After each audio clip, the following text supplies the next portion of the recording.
If you will, grab your books, your Bibles, our study guide for life, and let's turn to Psalm 83.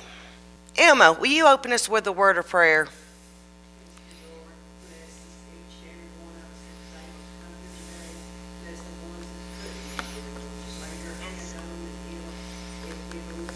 Amen. How many of you know about the Psalm 83 war? This is a prophecy. Now, I want to talk to you because everybody knows about the Gog Magog war, right? Everybody talks about that all the time when Russia is supposed to lead a confederacy with Iran and all them supposed to come in and attack Israel. It'll happen in the Jezreel Valley, and Jesus comes down miraculously and saves Israel. But what you don't know, those and the countries that are involved in Gog and Magog war is what a lot of your prophecy teachers, a lot of your teachers, theologians think is the next thing on the Bible. But there was a guy that come out and said, y'all are overlooking another war. And I think this is the war that has started in the Middle East. And so it's found in Psalm 83, and this is a prophecy. It has never happened. And so Gog Magog, just to give you an idea of what's going on, those are the countries of Gomer, Magog. I'm going to give you the modern day countries: Germany, Russia, Persia, and southern Russia, which is modern day Iran, Greece, parts of Turkey, Thrace, which is parts of Greece, Turkey, Romania, Moldova, Bulgaria, eastern Greece, and northern eastern Turkey, Cush, which is your African nations of Ethiopia, southern Egypt, and the Sudan. And then you've got Put, which is northern Africa and Egypt. Okay? Some of those overlap. These are ancient names that we find in the table of nations. If you go back to Genesis 10, you're going to see these ancient names in there and whose sons they were. They were all descendants out of Noah and Abraham, and they settled in different parts of the world. And of course, over time, these peoples became nations. So that's where you have to go back and look where these ancient people settled, and then you have to look at what their modern names are, okay? And so this is what the Magog-Gog war looks like. It is a surrounding areas, countries that are around Egypt, around Israel, but they're kind of like what we call an outer circle. See how far out they are? Israel is this little bitty dot right here. What about these countries? Where are they at involved in this Magog-Gog war? So what we find out is that there are some missing nations, and these nations are the nations you're hearing every day in the news right now. We're talking about the Palestinians, the Lebanese or Lebanon, Syria, Iraq, Jordan, Egypt, and of course the Saudi Arabians. And those countries, mostly every one of them, touch Israel on one of their borders. So here is a slide of the modern day landscape, okay? If I can hit the right button here. Modern day landscape. You have Turkey. Israel, of course, is this little knife, this little aqua colored knife. This part right here, that's the western banks. You can barely see Gaza Strip, that little strip down here on the coast. And this is Golan Heights is right up in here, but it's not marked on there. Of course, this is Jordan, Saudi Arabia. This is not the Gaza Strip. This is Egypt. Iraq, Syria, and of course Turkey, and of course Lebanon is right there. Beirut just joined in, or we're bombing right now. So that's what the modern scape looks like. Now that's going to come in play when we get a little bit further on. So it says, I prophesied, Ezekiel says, as he commanded me, and the breath came into them, and they lived and stood up upon their feet, an exceedingly great army. 4 steps of the dry bones vision. They were scattered, they came together, and their flesh and skin, they're still represented as dead bodies, because even though they came to life, they do not have the spirit inside of them. In other words, they are still in unbelief. That's what that dry bones prophecy is all about. And they became an exceedingly great army. So Ezekiel goes on to say, you will say, I will go up against a land of unwalled villages. I will go to a peaceful people who dwell safely, all of them dwelling without walls and having neither bars nor gates, to take plunder and to take booty, to stretch out your hand against the waste places that are again inhabited, and against a people gathered from the nations who have acquired livestock and goods, who dwell in the midst of the land. This, Israel, that's the Jews. He pulled everybody out of the nations. That's what the Holocaust and stuff was all about. And remember in 1948, Israel became a nation again. So this dry bones is about the nation Israel, the Jewish people who came back to the land. He rose them, and if you've seen those Holocaust pictures, they were dry bones. I'm telling you, it looked like dead people being carried out of those camps. How they survived is a miracle, in my opinion. But the 4 prerequisites to the Gog Magog war. Now, I'm not got to the 83 war. This is Gog Magog.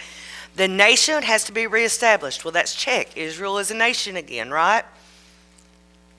A nation of military security, okay? Militarily secure. They've got an army over there, and it's a pretty good one to keep all these bombs from hitting ground most of the time. A nation at apparent peace in the Middle East? I don't think so, right? And a nation of restored material fortunes. And we are seeing Israel, their gardens, their vegetables. I mean, they supply most of the flowers to all Eastern or all Western Europe. Problems from Scripture about the beginning of the Gog Magog war is they're supposed to be dwelling in peace. Well, Israel has never been in peace, not since the time it was formed. The day it was formed, a confederacy of nations came against them. Are they without walls, bars, and gates? I don't think so. Anybody that's been over there knows there's a 25-foot wall with barbed wire stranded across it going around 430 miles long around Israel itself. Is there an overlooked event that precedes the ill-fated invasion attempt featured in Ezekiel 38 and 39? There has to be. Because 38 and 39, what Ezekiel describes as a people in peace and without walls, doesn't exist now. So something has to happen to get that in place before the Gog Magog war happens, or the war of Ezekiel 38. All right, so we're going to take a look at the history of the Middle East nations. This is a map of Solomon's kingdom. King Solomon, way back before Christ, right? King David was the second king. You had King Saul, then King David. Solomon is David's son. He had the largest empire because his daddy was a war man, right? He couldn't build the temple because he had blood on his hands. And this is how it looks. It ran all the way down where we call Gaza Strip, all the way into Edom. This is southern Israel. It came up. This is the Dead Sea Scrolls, so it includes Jordan. It includes all the way on the other side, all the way up into Syria. He even had a vineyard all the way up here in Hamath. I don't know how you say that. Hamath is the way I'm going to say it. Hamath. So he owned all this. He never owned Lebanon, what presently is Lebanon. But everything else, his father conquered, and Solomon kept in peace the entire time he was the king of Israel. And that kingdom was booming. There was no other kingdom on earth like it. Richest kingdom on earth. You can go back in the Old Testament and read about that.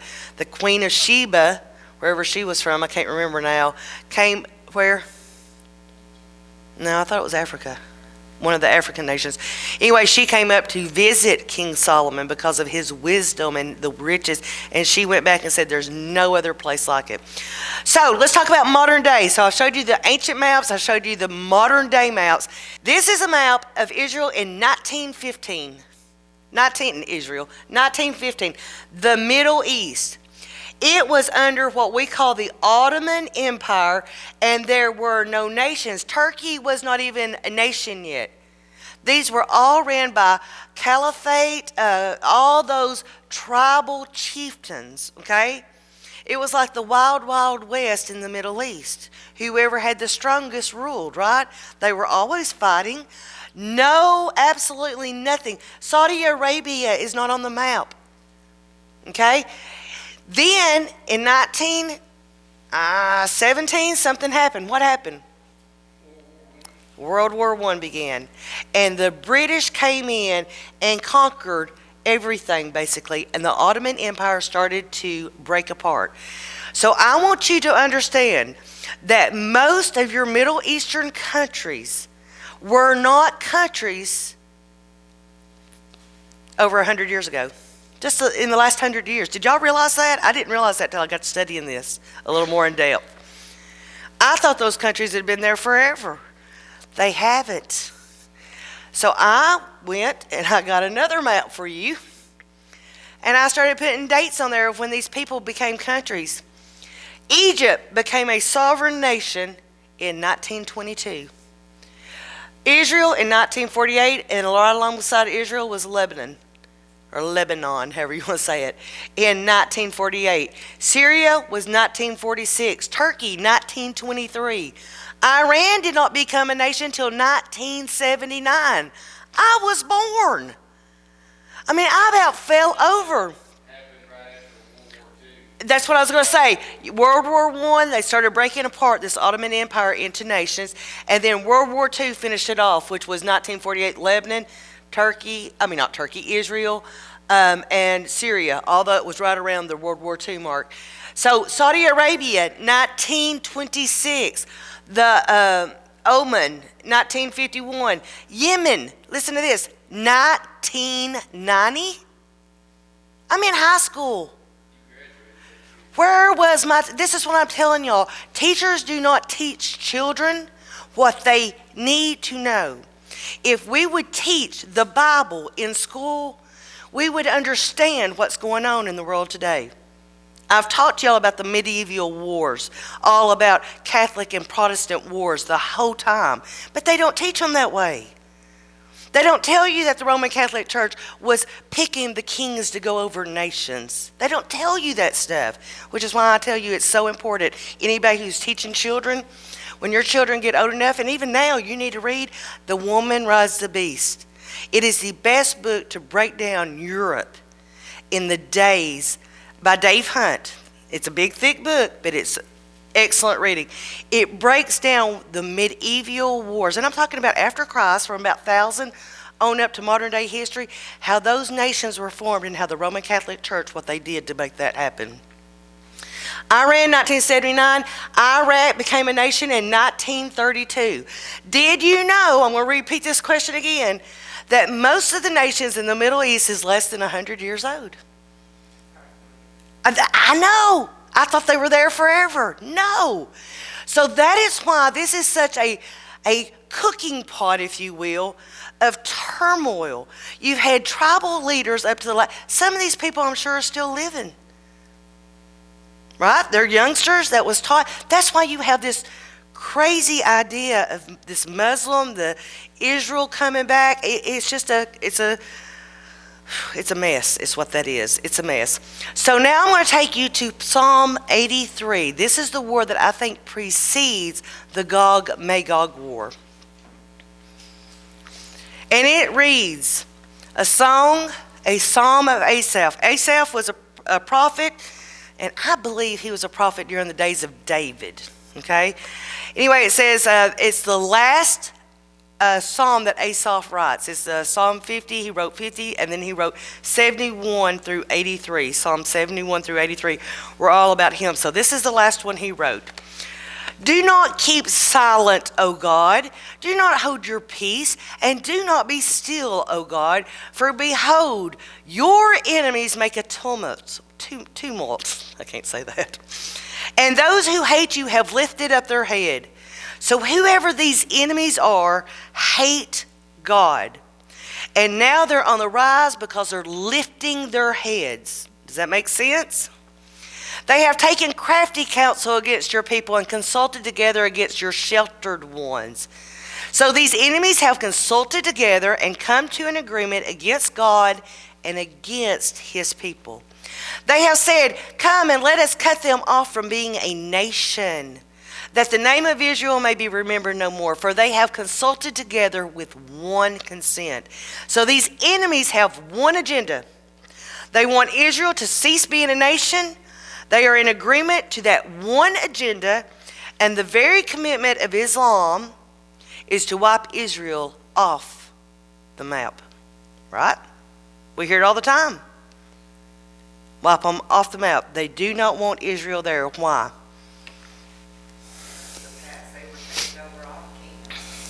No, Israel wasn't.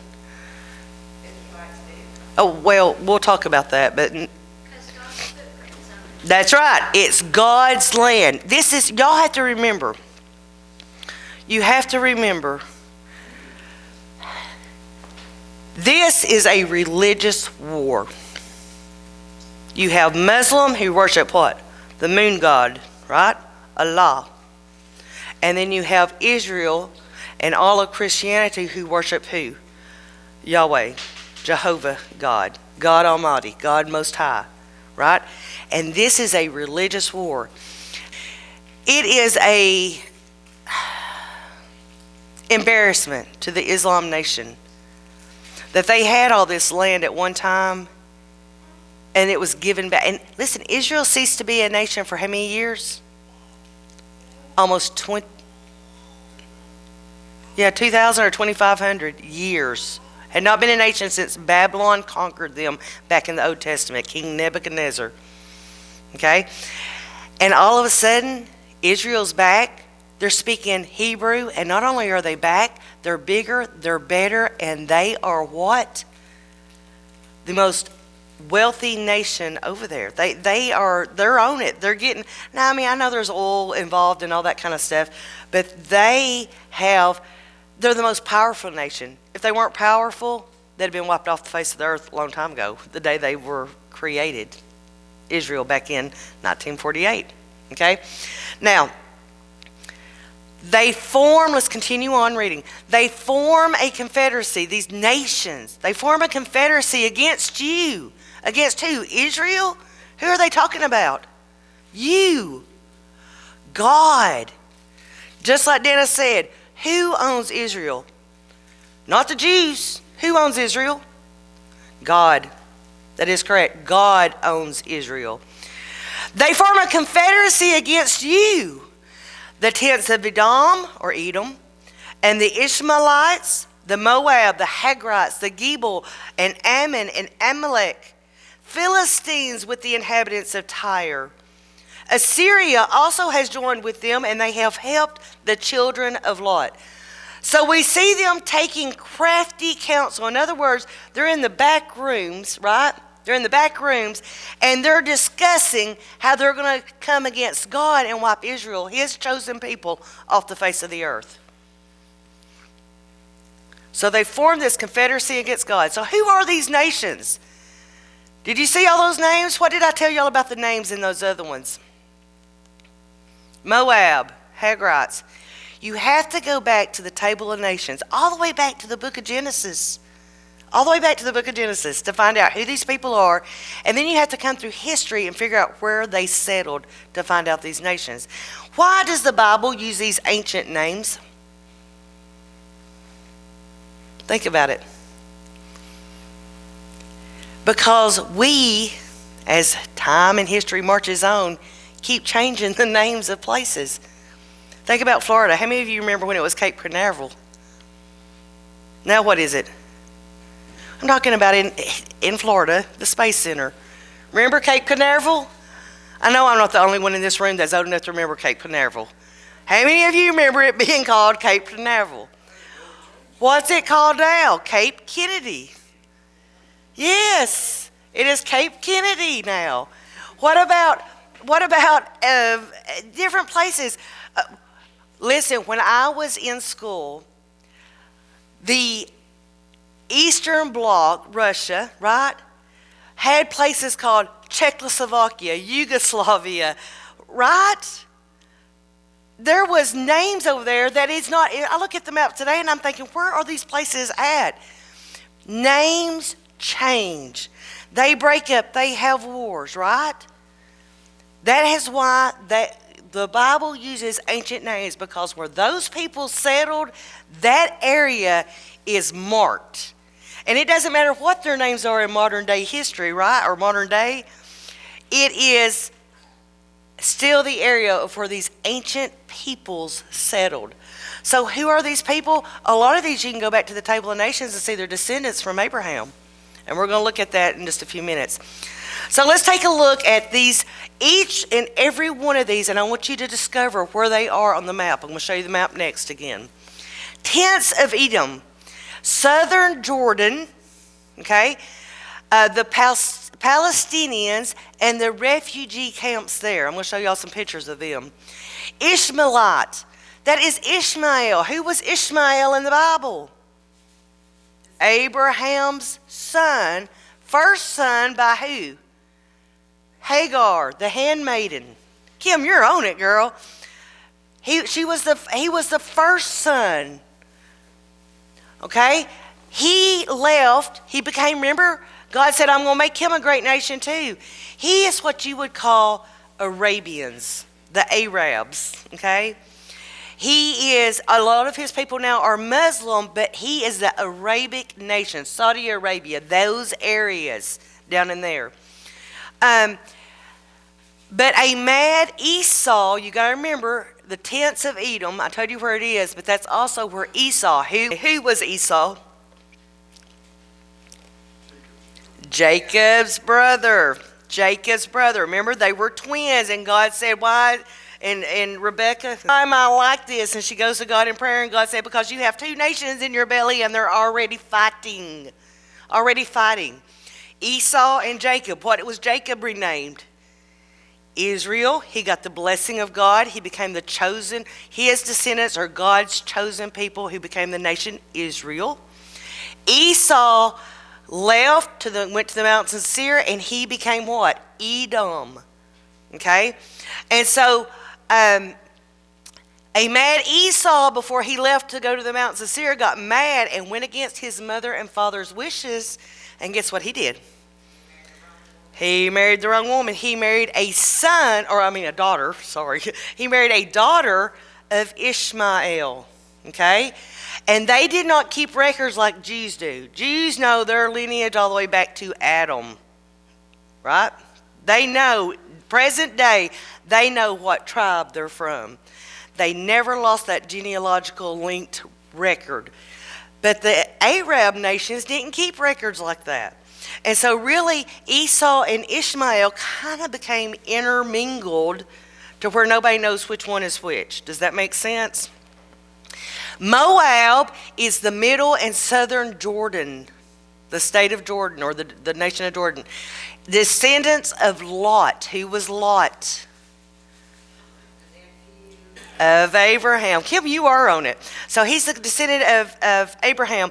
And he had incest. Remember, he had sexual relations with his daughters. His daughters thought the world had come to an end because of Sodom and Gomorrah and the 5 cities all got destroyed.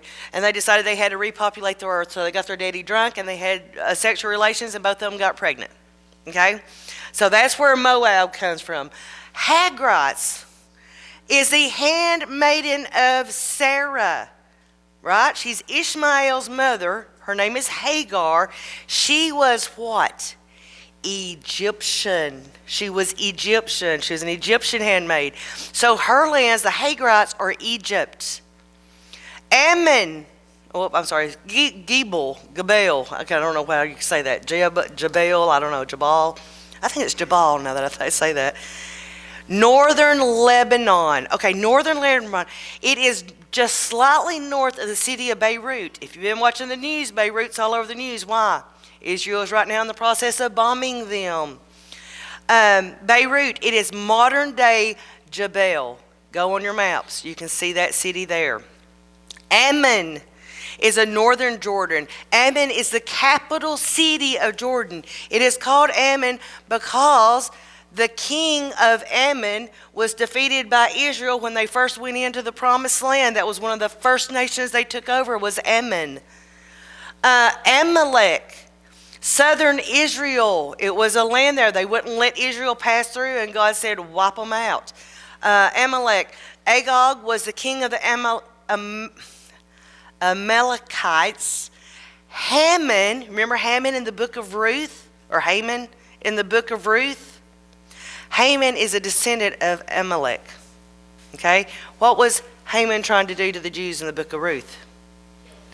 Kill them, genocide them. Okay, do you see how all these nations have always hated Israel? All the way back to the beginning. Philistia, that is Gaza Strip. Hamas. Hamas ringing a bell? We're at war, or Israel is at war with them right now on the coast of Israel. Tyre. We talked about Tyre not too long ago. Remember the king of Tyre and the prince of Tyre? That is southern Lebanon. That is Hezbollah. We talked about that. How Alexander the Great came in and marched in and built just took the city and started throwing it in the ocean until he got out to the island and conquered them. Assyria is ancient Assur. You're going to read that Assur or Assyria in the Bible. That is Syria and northern Iraq. So it encompasses two nations there. And then the children of Lot we just talked about, that is Moab, which is modern-day Jordan, and the Philistine refugee camps. Now, descendants of Abraham. This map is one that I pulled off the internet, and I apologize. It's a little bit blurry and not very focused. I won't have to recreate this. Abraham had 3 different wives. His first wife was Sarah. Can y'all say that? Sarah. And she had who? Isaac. Hagar had Ishmael.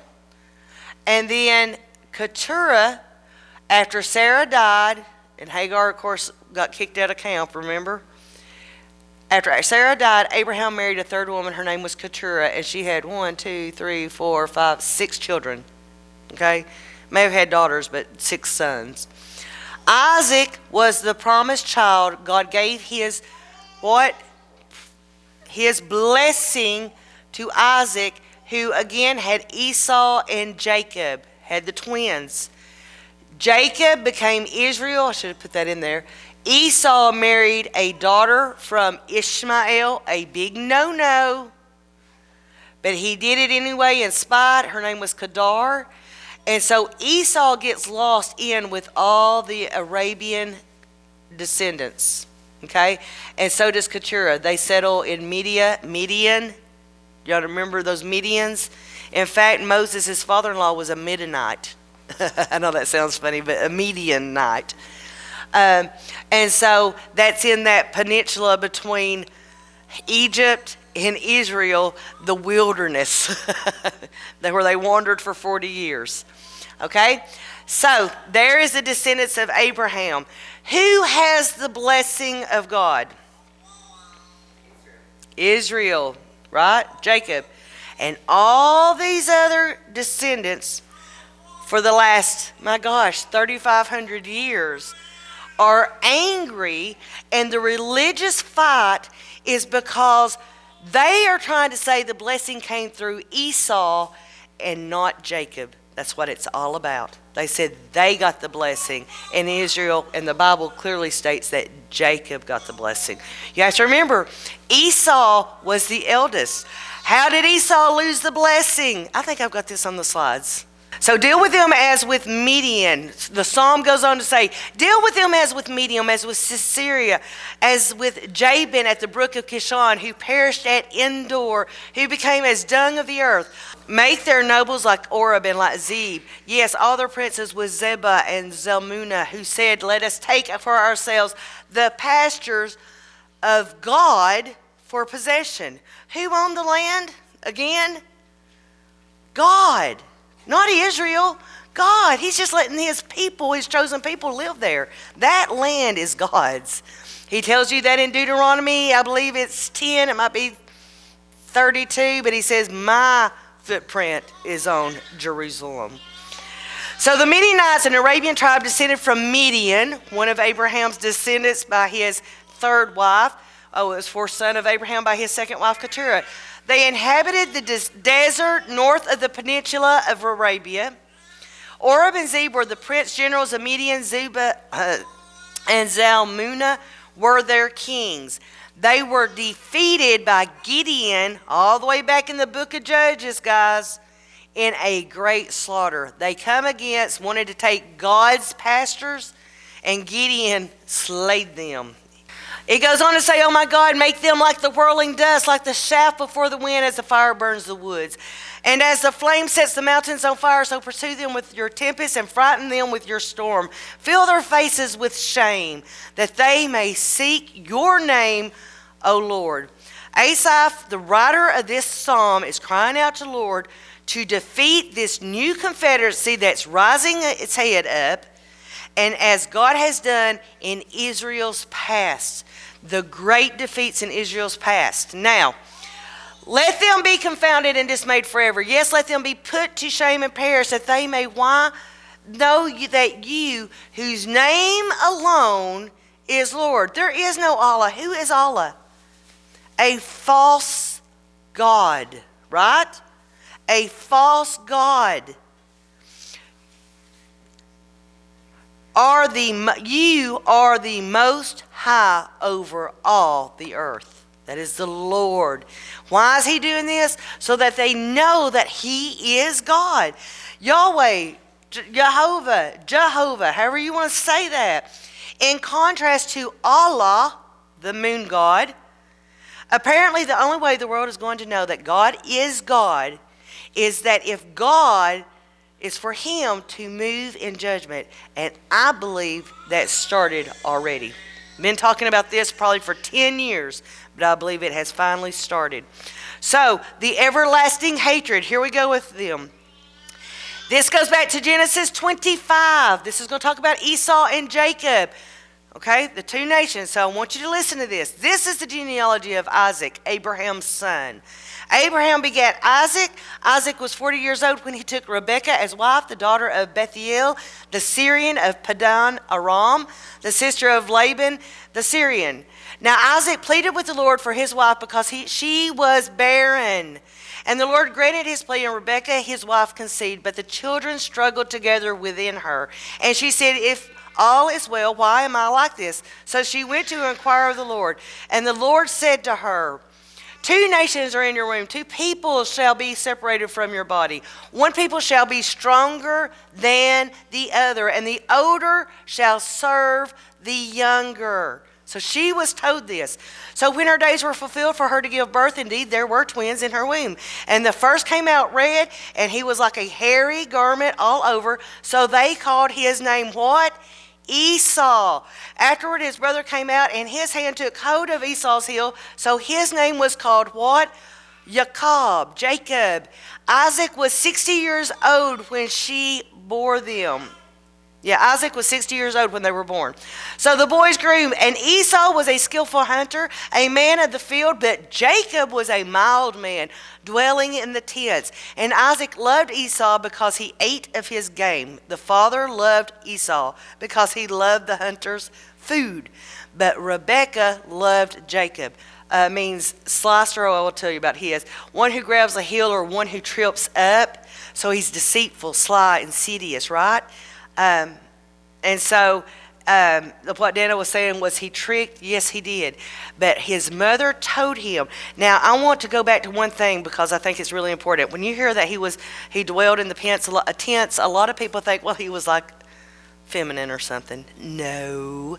It meant that he would be what we call an academic in today's terms. He was academic. He loved to read his books. He loved to study the Word of God. He loved all that because they had libraries of these things handed down from Noah and forward. You know, the ark wasn't just full of animals. It was full of old ancient scrolls from the 1,500 years before the flood took place. And he's studying all this stuff, and he's learning about God and who God is. That's why he coveted the blessing so much. And Esau didn't. Esau was out having his fun and gaming and all this kind of stuff and not learning about God. Just remember that. Now let's go to Romans 9:11 through 13. It says, Paul tells us, for the children not yet being born, nor having done any good or evil, that the purpose of God according to his election might stand, not of works, but of him who calls. God elected Jacob to have his promise, not Esau. Okay? And it was said to her, the older shall serve the younger, as it is written, Jacob I have loved, but Esau I have hated. So the big question is why? Why would God say that if they'd not even been born? And what did they do? And it said, and this is why. Here's the reason why. Go back to Genesis 25, and it tells you, now Jacob cooked a stew, and Esau came in from the field, and he was weary. In other words, he'd been out there hunting, probably hadn't killed anything all day, and he was hungry. And Esau said to Jacob, please feed me with that same red stew, for I am weary. Therefore his name was called Edom, red bean stew.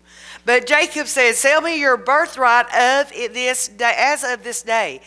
And Esau said, look, I'm about to die, so what is this birthright to me? This is the blessing of God. Then Jacob said, swear to me as of this day. So Esau swore to Jacob, and he sold his birthright to Jacob. And Jacob gave Esau bread and stew of lentils, beans, red beans. Then he ate and drank, arose, and went on his way. Thus Esau despised his birthright. He didn't care. That's why God said that Jacob was going to rule over his younger brother, because Jacob loved the birthright, even though he wasn't supposed to get it. He was not firstborn, he was secondborn. Esau was supposed to get it, but he hated it. He despised it. He cared so little about it, he sold that blessing of God to his brother for a bowl of red bean soup. Is this starting to make sense? What happens to Esau, Edom? And I'm going to fly through this. Esau left the promised land and settled east of the Dead Sea in the mountains of Seir. All right, do you see where Edom is? All the way down here, those are the mountains of Seir. Okay? Israel is up in this area. Okay. Now, Nebanites, which is a different tribe, I told you everything's tribal over there, came in, drove the Edomites eastward. And they ended up settling in this area called Edomia. That's what the new name of it is. It is in southern Jerusalem. Okay, these Edomians, after the migration, were the nation that grew around the city of Hebron, became their capital just 19 miles, listen, 19 miles south of Jerusalem. That's like from here to Mount Millville. I don't even know if it's not even that far. Okay? So, officially, their inhabiting Israel began at the captivity of Israel. So these Edomites, when Babylon came in and captured Israel, remember they took the whole nation captive and took them back to Babylon, which is modern day Iraq. These Edomites went in and they moved on up and started inhabiting Israel. They cheered the Babylonians on in their capture of Israel by saying, remember, O Lord, the children of Edom. This is one of the things, I can't remember who wrote this psalm, but they're telling God, remember, O Lord, the children of Edom. This is Esau's descendants. In the day of Jerusalem, who said, raise it. In other words, burn it to the ground, even to the foundations thereof. O daughter of Babylon. This is when Babylon was conquering Jerusalem. Remember, they tore every stone down. Who art to be destroyed? Happy shall he be that rewardeth thee as thou hast served us. Happy shall he be that taketh and dasheth thy little ones against the stones. I mean, they're not only telling Babylon and sitting over there 19 miles away, cheering them on, saying, burn it down, burn it down. Take their babies and dash them against the stones. Kill them all. That's what they're yelling. And there is a bad day coming for the Edomites. Forced conversion, though, whenever Jerusalem finally came back and started rebuilding their city, and then Israel came in, in the days, and I'm trying to hurry because we're getting low. So they came in, they came back, they rebuilt the city, they rebuilt their temple. Hebron remained under Edomite control until Judah's Maccabees. The Maccabees took back control of the city under Jewish control in 164 BC. This is before Christ. 38 years later, 126 BC, they had to be reconquered by the Jewish army under the prince and high priest John, Hyrcanus. Edomians were forced to either die flee, or be proselytized into the Jewish religion, Judaism. What happens when you force somebody to become something they're not? Well, not only that, but they say they're Jews, but they are what? Not. Right? You can't make somebody be what they're not. It'd be like Iran coming over here and conquering us and making us all either say we're Muslims or kill. You either got to die, flee, or convert over into Muslim. Right? Are you ever going to be a real Muslim? No, you're a Christian. Right? So that's what they did. They took these. They weren't Muslims yet. Muslims didn't happen until about, 1300 after Christ? 1300 years later? It's not an old religion. 500 something. Yes, had the enlightenment which went from an angel of light. What is an angel of light in the Bible always called? Satan. Who disguises himself as an angel of light? Satan. I think that whole religion is satanic, but anyway. So you come forward, Rome, of course, all the empires come in and they conquer Israel and all those nations over there, which weren't nations at the time. But you had the Greek Empire, then you had the Roman Empire, then Roman Empire broke up, and then you have what we have, the two legs of the statue. You have the Roman Empire of the West, which broke into the nations of Europe, and you have the Roman Empire of the East, which was that Ottoman Empire I showed you, that did not start breaking up till after World War I, 1915. Remember that map? Most of those countries over there, all those countries over there are less, because this is 1924, are less than 100 years old. The whole Middle East is less than 100 years old. I mean, to me, that was, when I saw that, I thought, well, no wonder we're having all these wars over there. In their choice of Jews' worst enemy, the Romans, though, had two choices to name that area of Israel. I want y'all to know why it's called Philistia on those ancient maps. They had the two names. Who were the worst enemies of Israel? Edomiah or Philistines, right? And so Roman they considered Edomiah, because they had been proselyted into the Judaism faith, to be Jews, and so they went with Philistia. That's what Gaza Strip is. It has never been a nation. Never in the history of the world has that ever been a nation. Yet you got people in Nashville on the 10 o'clock news last night holding up saying, give them back their nation. These people are stupid. Why? Because they don't know their history, because we've never been taught this in schools. Let me get on my stump here for a minute. And secondly, because they don't understand the Bible. And the Bible says, I will bless those who bless you, and I will curse those who curse you. That's what God told Israel, told Abraham. I will bless those who... Our nation has been so blessed because we've always stood with Israel. We ever change that stance, you can watch this nation go right down the toilet. I mean, it's gone. All right. Do you better believe it? Because it's changing. That's just in Nashville. It's all over the nation. They're at the Capitol marching against it. It says, indeed, I will make those of the synagogue of Satan who say they are Jews and are not, but lie. This is Revelations. This is one of these churches that Jesus is going to proclaim judgment on.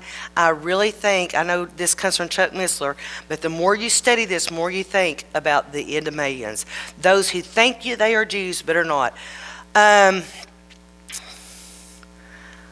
The judgment of Edom is mentioned in more Old Testament books of the Bible than against any other foreign nation. Edom. All over the Old Testament.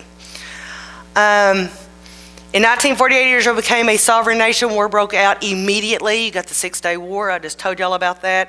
And miraculously, the losses in Israel was minimal compared to the ones in Egypt, Syria, Iraq, and Jordan. The losses were quadrupled. And somehow, people that had just became a nation somehow defeated four nations. Four nations, they came against them. A lot of people thought this might be the 83 war, but it's not. It doesn't include all the nations. We're now seeing all these other nations start to stand up, developing this confederacy and coming against. Golan Heights in Syria, Sinai Peninsula, the Gaza Strip, from Egypt, Jerusalem, including East Jerusalem, and from Jerusalem, Jordan. This map, and I hope I got that map in here. Nope, I don't. That map now includes what we know of as modern-day Israel, and they defeated and got Gaza Strip, but I can't remember Moshe Dayan, am I saying his name right? Moshe Dayan, the one-eyed man, gave those lands back for peace. The Golan Heights, Gaza Strip, and the West Bank, after the army beat these people back and had that land. It was unbelievable. What do all those lands have in common? Golan Heights, the West Bank, and the Gaza Strip, those are areas that Joshua failed to conquer from the giants. Nephilim, they were the descendants of the giants.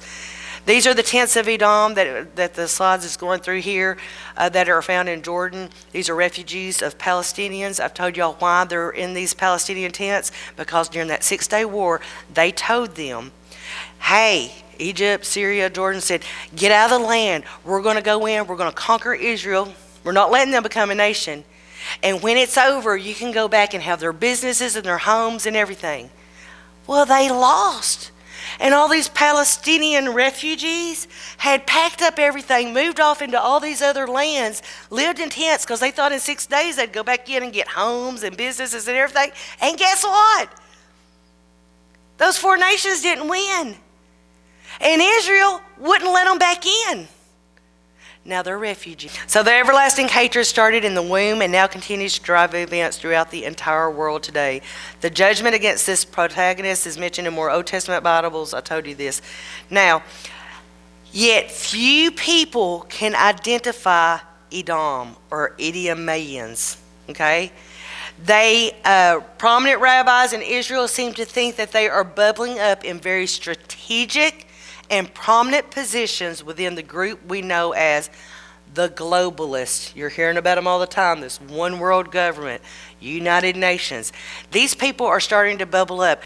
So Edomians within society, world believes they are Jewish, but in reality they are descendants of Esau and not Jacob.